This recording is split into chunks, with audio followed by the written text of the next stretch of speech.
ৰন্তু পানী ফুকনক মুকলি কৰি দিবৰ কাৰণে দাবী জনাইছোঁ। বিকাশ অসমকো গ্ৰেপ্তাৰ নকৰিবৰ কাৰণে দাবী জনাইছোঁ। আৰু আপোনালোকে বহুদিন চৰকাৰৰ লগত সম্পৰ্ক কৰিওতো মিহি সম্পৰ্ক কৰিছিলে। এতিয়াতো দেখিলে হিমন্ত বিশ্ব শৰ্মাই কেনেকৈ পাল্টি মাৰি দিলে। জুবিন দাৰ ন্যায়ৰ কাৰণে এখন বিশাল সংগ্ৰাম হৈ যাব বুলি ভাবিয়ে সকলোৱে লগ লাগি এক সংগ্ৰাম আৰম্ভ কৰিব বুলি ভাবিয়ে এনেকৈ বীৰ লাচিত সেনাৰ ওপৰত এই আক্ৰমণ নমাইছে। কালি আমি দেখিছোঁ যে বীৰ লাচিত সেনাৰ মুখ্য সচিব ৰন্তু পানী ফুকনক কালি গ্ৰেপ্তাৰ কৰিছে।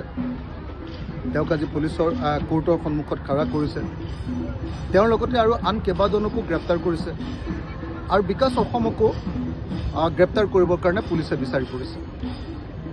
মই বীৰ লাচিত সেনা সম্পৰ্কে মই একো ক'ব নোখোজোঁ। সেই সংগঠনটো সম্পৰ্কে মোৰ পজিটিভ ধাৰণাও নাই, নিগেটিভ ধাৰণাও নাই।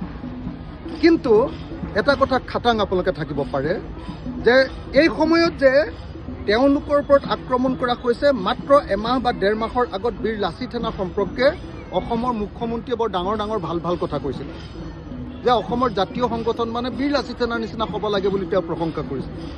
মাত্ৰ এমাহৰ ভিতৰত তেওঁ কথা বদলাই এতিয়া সেই সংগঠনটোক নিষিদ্ধ কৰিবৰ কাৰণে কিয় ক'লে?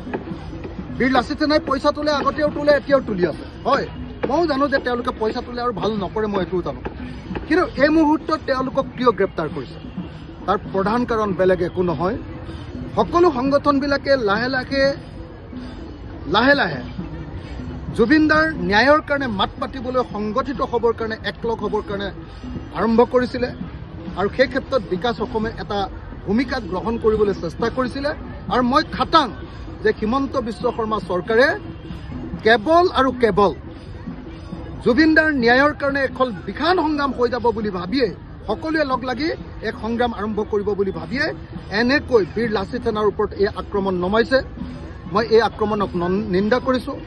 মই ৰন্তু পানী ফুকনক মুকলি কৰি দিবৰ কাৰণে দাবী জনাইছোঁ আৰু বিকাশ অসমকো গ্ৰেপ্তাৰ নকৰিবৰ কাৰণে দাবী জনাইছোঁ।